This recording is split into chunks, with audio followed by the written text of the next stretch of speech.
बढ़िया पार्लियामेंट है, सब गाली दे रहे हैं दूसरे को, पता नहीं इसका वेट कर रहे हैं मोदी जी। अब तो समय उनको क्राउन पहनने का, मोदी डायनेस्टी।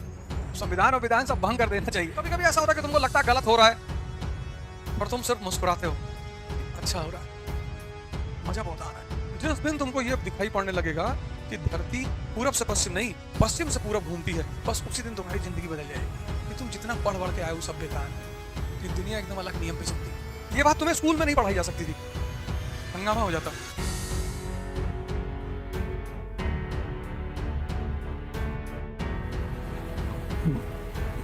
जय हिंद फ्रेंड्स।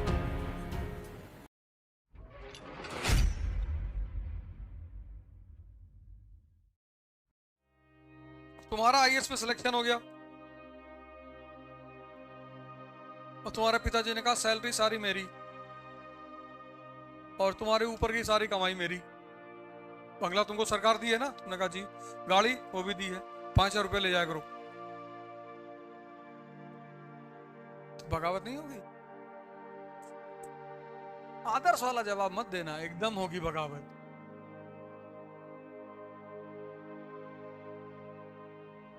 अरे सैलरी ले रहे हो, ऊपर वाला तो रहने दो, एक ले जाओ,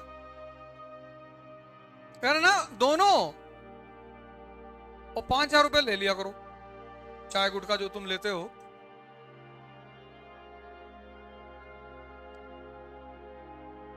बगावत मनुष्य का नैसर्गिक हक है।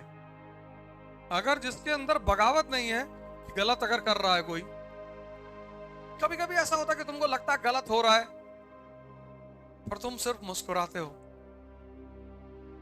कि अच्छा हो रहा है, मजा बहुत आ रहा है। तो अगर भारत, अभी के भारत को देखो तो देखो, सब चुपचाप बैठे हैं, और ये जो भी आज हो रहा है उसमें इस देश की जनता 200% जिम्मेदार है। इस देश के नेताओं की कोई गलती नहीं, सब।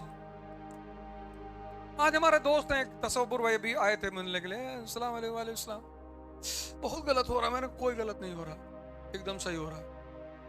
तुम कभी एजुकेशन मांगे? नहीं। तुम हेल्थ मांगे? कभी नहीं मांगे। 2014 से पहले काहे नहीं मांगे? क्योंकि हर आदमी तुम्हारी पीठ थपथपा रहा था, अरे मुसलमान रोजा खोलेंगे, तब तो तुमको बड़ा मजा आ रहा था। तुम 2014 से पहले मांगते, तब तो तुमने नहीं मांगा, तब तुमको मजा आ रहा था कि सारे नेता हमारी टोपी लगा के घूमते हैं, बहुत बढ़िया लोग हैं ये।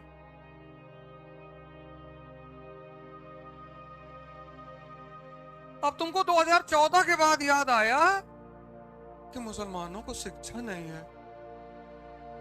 अब वो नाराज होके गए हैं, अरे तुमको बीजेपी से टिकट मिल रहा है, तुम काहे बीजेपी के खिलाफ बोलोगे? अब तुम वो आदमी नहीं रहे। हाँ तो जाओ सड़क पर विरोध करो, जाओ, हम रोके? जाओ, हम रोके हैं? जाओ नारा लगाओ, ये निकाल के यहां लगा देंगे, ये निकाल के यहां लगा देंगे।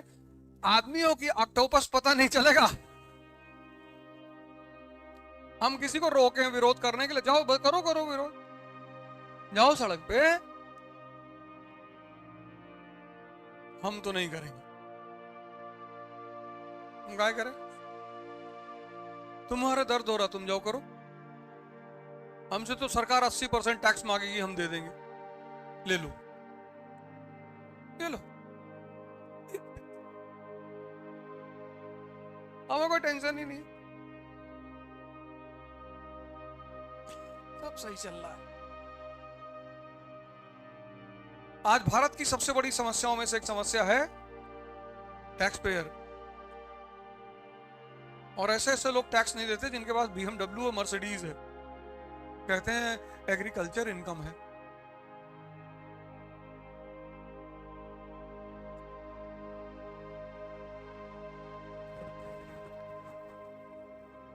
और जिस देश में जो टैक्स पेयर है अगर वो वोट देता है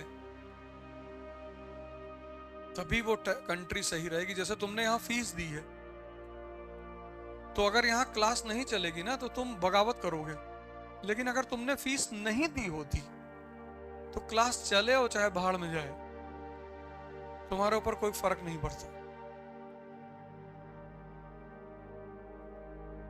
इसलिए रिस्पॉन्सिबल डेमोक्रेसी का एक सबसे अहम पहलू यह है कि सबसे टैक्स लिया जाए, चाहे 5 ही रुपए साल का दे, वो 100 रुपए दे, लेकिन सब लोग टैक्स दें। टैक्स देने से एक रिस्पॉन्सिबिलिटी की भावना पैदा होती है कि भैया हम भी पैसा दे रहे हैं। इसमें चैलेंजेस हैं, बहुत सारी चैलेंजेस हैं, चुनौतियां बहुत सारी हैं, लेकिन टैक्स का दायरा बड़ा हो कि जिसके पास BMW है उसको तो टैक्स देना ही देना है, नहीं तो BMW ही दे दो। आज इस देश की पब्लिक को एक बैग याद आया, GDP। ये सब्जी बेचने वाला कह रहा है भैया GDP गिर रही है, तुझको क्या पता भैया GDP क्या होती है? कितनी बढ़िया सरकार चल रही है, सब्जी वाले को पता चल रहा है कि GDP क्या है। इतनी अवेकनिंग आज तक कभी थी,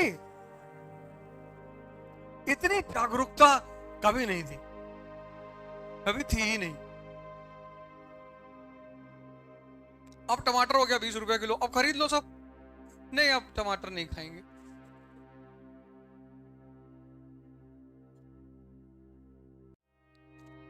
बहुत सही सरकार चल रही, ऐसे ही चलना है। मैं तो कहता हूं कि पता नहीं किसका वेट कर रहे हैं मोदी जी, संविधान और विधान सब भंग कर देना चाहिए। अब तो समय उनको क्राउन पहनने का। Modi dynasty, Mughal dynasty chapter से खत्म हो गया है, तो कोई तो डायनेस्टी पढ़ेंगे हम लोग, मोदी डायनेस्टी।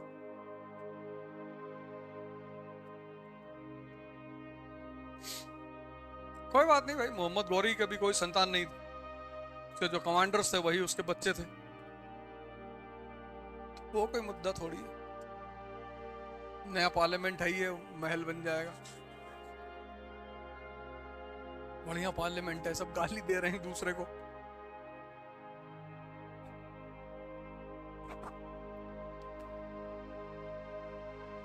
ठोक दिया करो यार, ज्यादा ना बोले नहीं तो।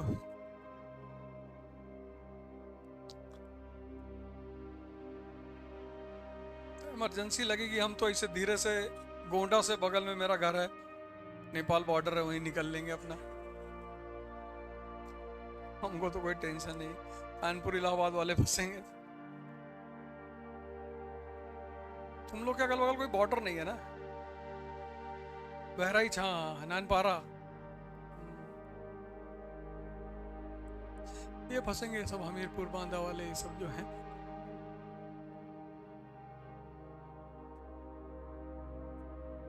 इतना चिंतित काहे हो रहे हो?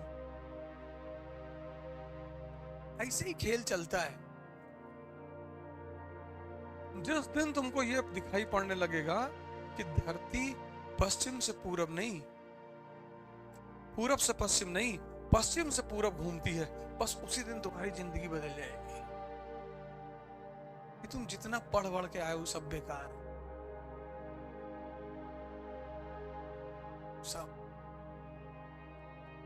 ये दुनिया एकदम अलग नियम पे चलती। तुम जितनी अच्छी मक्कारी कर लोगे उतनी ऊंचाई पे पहुंचोगे। अरे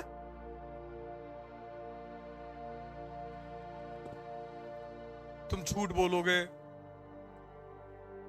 ये बात तुम्हें स्कूल में नहीं पढ़ाई जा सकती थी, हंगामा हो जाता।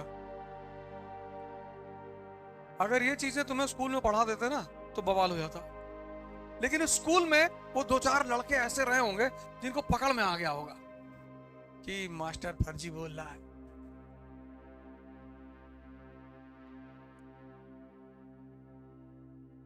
कुछ लड़कों ने तो बहुत सीरियसली लिया होगा कि गुरुजी कह रहे थे झूठ नहीं बोलना चाहिए। देखो कितने कंफ्यूज लोग सड़क पे टहल रहे हैं, इनको रोको जरा।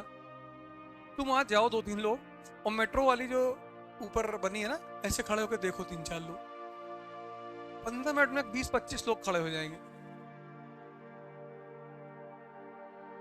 और देखो कहो कि चल तो रहा है वे, नहीं चल रहा है, और तुम्हें बगल लगा नहीं नहीं पूरा चल रहा है, गया गया अंदर गया, तो जो 20-25 लोग खड़े होंगे ना, उसमें से 1-2-4 मिनट बाद मुझे क्या भाई साहब क्या चल रहा है।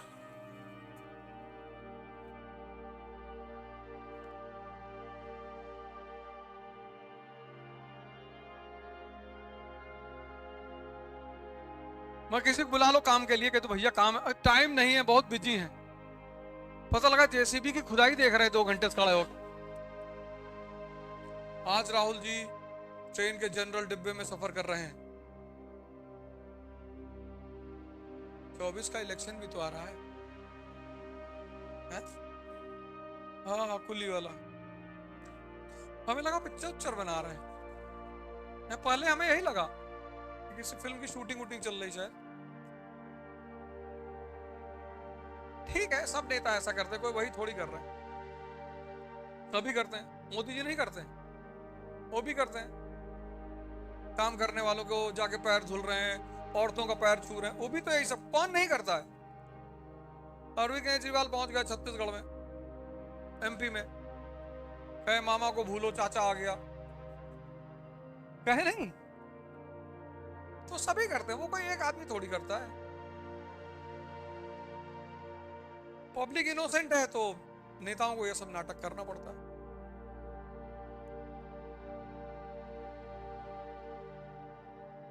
पब्लिक जिस दिन समझदार हो जाएगी उस दिन मार के भगा देगी इन लोगों को कि भागो यहां से।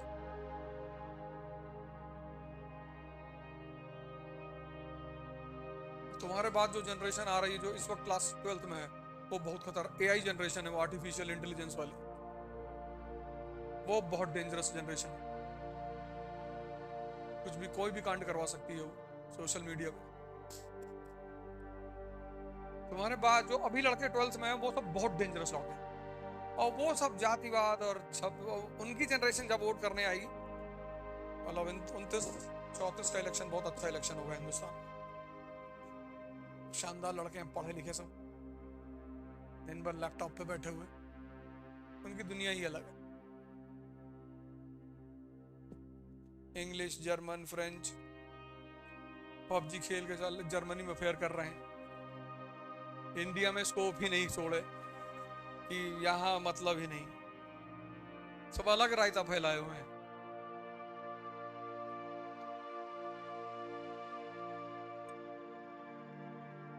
और टफ सी लाइफ है, मतलब बड़ी अजीब सी लाइफ है इस देश में। आदमी जो करना चाहता वो कह नहीं पा रहा, जो कह रहा है वो उसे करना नहीं है। क्या करना चाहते हो जी? पढ़ाई करना चाहता हूं। क्या बनोगे?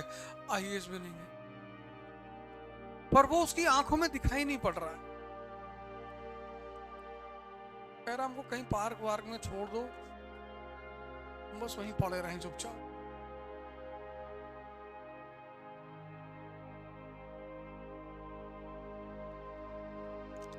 पूरे क्लास में कोई एक व्यक्ति ऐसा है जो कह सकता है कि किसी एक विषय पे मुझे पूरा कमांड है, उस विषय से मास्टर कुछ भी पूछ लो।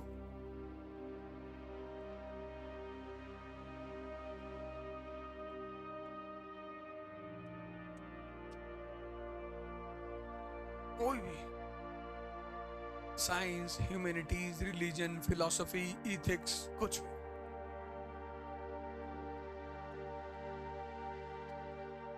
सोचो 17 साल पढ़े,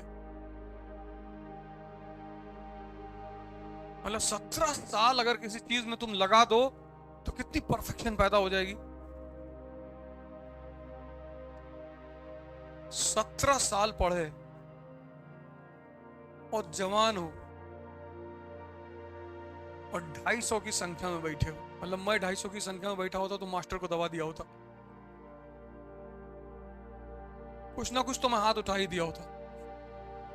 मास्टर काम सूत्र पे पूछ लो,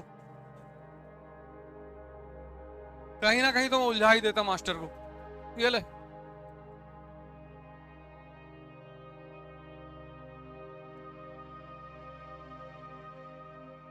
ऐसे कैसे कोई चुनौती दे देगा यार? ऐसे कोई चुनौती दे देगा कि पूछो? अगर हम तुम्हारी जगह बैठे होते ना, उलझा देते मास्टर को। भले दे पाए ना दे पाए, मार थोड़ी सकते हो, और मारोगे तो निकलोगे नहीं।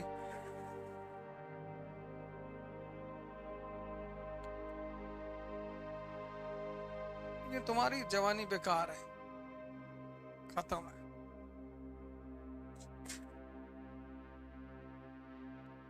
अरे इतना कहने पे तो कुछ पूछ लेना चाहिए कम से कम।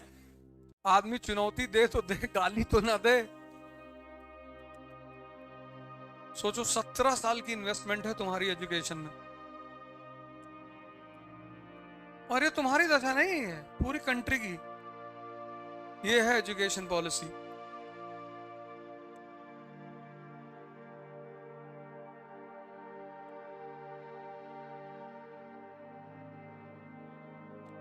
ये है एजुकेशन पॉलिसी।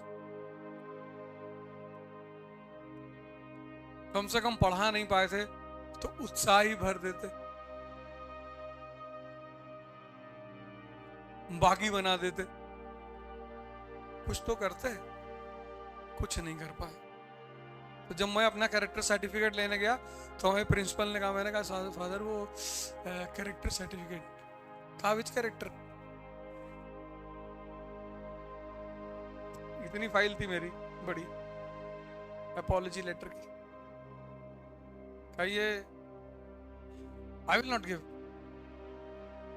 मैंने अपनी माता से कहा कि वो मना कर रहा है कि कोई बात नहीं, एफिडेविट बनवा देंगे तुम्हारा।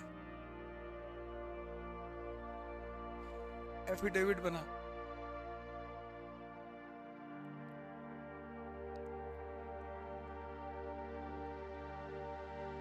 गन का लाइसेंस देते हैं ना, तो पूछते हैं कि आपके खिलाफ कोई आपराधिक मुकदमा। मैंने कहा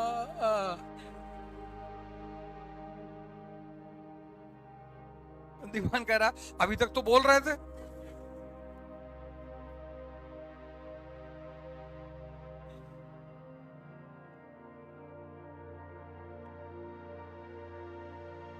करो यार कुछ, मतलब अपने अंदर परिवर्तन लाओ। सवाल ये नहीं है कि तुम सिर्फ नौकरी करोगे या ऐसा करोगे, कुछ ना कुछ तो अच्छा करोगे ही।